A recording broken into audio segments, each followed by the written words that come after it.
Hello. Welcome to the Legal Aspects and Ethics in Banking course. Today we are going to learn about the first topic of this course, which is the relationship of banker and customer. Before we proceed, let me inform you about the learning outcomes of this topic. At the end of this topic, you should be able to define banking business and customer, identify the elements of contract between banker and customer, and explain the types of relationship between banker and customer. Now let us talk about subtopic 1.1, which is banker and customer. We will discuss briefly about the definition of banking business and customer, as well as the rights and duties of a banker and a customer. Bank is defined as someone who carries on banking business. According to the Financial Services Act 2013, banking business may refer to activities such as receiving deposit in any currency or deposit account, paying or collecting check, providing loans and advances, and any provisions allowed by the Ministry of Finance. This definition was emphasized in the case of United Dominion Trust Limited versus Kirkwood. On the other hand, customer has no statutory or legal definition. Common law gives the definition of customer as a person who has an account with a bank.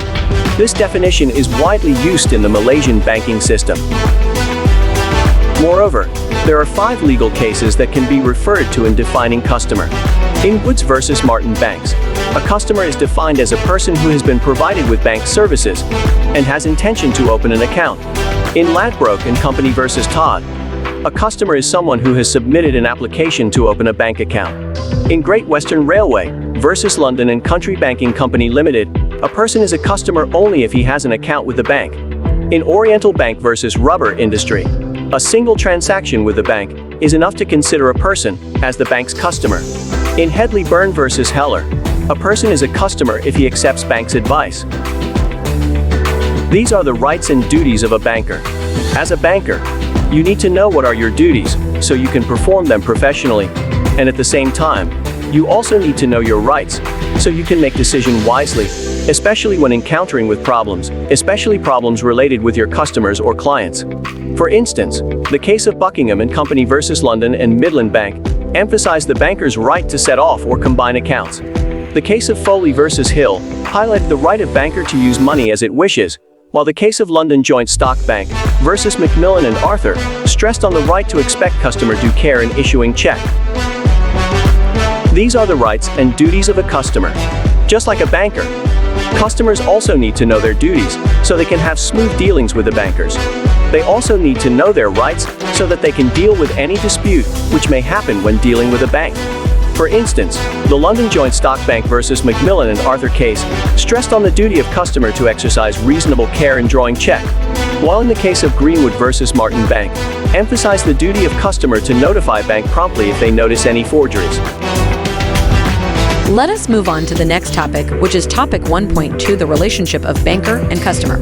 In this subtopic, you will learn about the 5 types of relationship that a banker and a customer may have.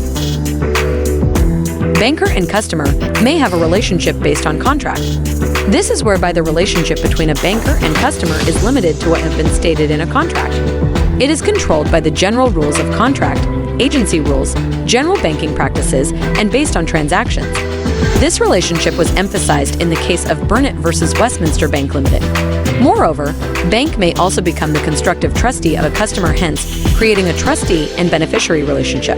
This relationship was highlighted on the case of Lloyds Bank versus Bundy and Carrick Rubber Company Limited versus Bundy and others. Next, banker and customer may also enter into a special relationship, such as the banker becomes the customer's financial advisor or broker. Apart from that, when customer borrows money from the bank, a debtor and creditor relationship is created. When giving out loan, the bank will use the money deposited by other customers. Hence, the other depositors become the creditor and the bank become the debtor. This relationship is highlighted in the case of Foley versus Hill. Finally, when a customer gives his banker any mandate or instruction to perform certain transactions such as buy or sell shares, a principal and agent relationship is created. This is whereby the bank acts as an agent. Now, let us move on to the final subtopic, which is topic 1.3, the contract between banker and customer. There are several important aspects of the contract that we need to understand so that we as bankers or as customers will know our position or the action that we should take in any of our dealings. The first aspect is the limitation of action. The limit to start any legal action is 6 years. If plaintiff wait after 6 years to start a legal action, the plaintiff will lose the case because of statute barred. The case of Joachimson versus Swiss Bank Corporation emphasized that if an account is in credit balance, the account must be dormant and the first warning or demand letter must be issued 6 years ago to consider the legal action is statute barred. If the account is in debit balance, the legal action must be taken before the 6 years period starting from the last transaction of overdraft. Next, banks can set off any account, except loan account, at any time unless there is an express or implied agreement to the contrary. For loan account, banks must give a reasonable time to the customer before performing the set-off. This aspect was stressed on the case of Buckingham and Company versus London and Midland Bank. There are conditions that need to be fulfilled before set-off is performed, and there are accounts which cannot be set off such as private debt and trust credit account, deceased and executor account, customer credit account and contingent liability on bill discounted, and solicitor and visitor account.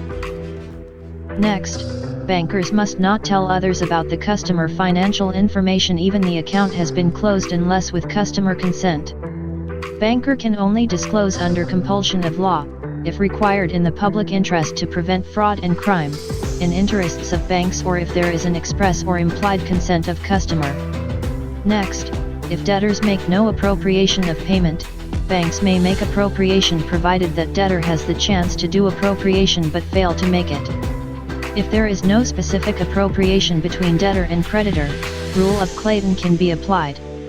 Next, standing order is an instruction made by customer to its bank to make regular periodic payments to a third party. There are 3 important practical considerations that need to be followed by banks such as bank incur no liability if it fails to obey order if customer's account is insufficient, must ignore any cancel payment order from a third party and should advise to contact customer directly if asked by a payee about payment. Moreover, banker's opinion refers to the report or opinion of bank related to the financial standing or credit worthiness of customers. Bank provides information about their customers to third party upon request and they must have customers' consent. There are practical considerations need to be followed by bank and when giving out banker's opinion, there are possible liabilities faced by banker toward its own customer or inquirer. Next, banks have duty to send monthly bank statement to its customers that shows debit and credit entries in the customer's account. The relationship between bankers and customer can be terminated in 3 ways. It may happen if both parties must agree to end the account. This is known as mutual agreement. It also may happen unilaterally, whereby termination made by bank or termination made by customer. Bank must give reasonable notice before closing customer account that has credit balance. The relationship can also end by operation of law. These include the case of customer liquidation, bankruptcy, death, mental incapacity, and garnishee order. There are 2 types of interference by third parties on bank and customer relationship. First is Mariva injunction. This is a court order preventing a defendant from transferring assets from the bank to other places until the outcome of the associated lawsuit is decided.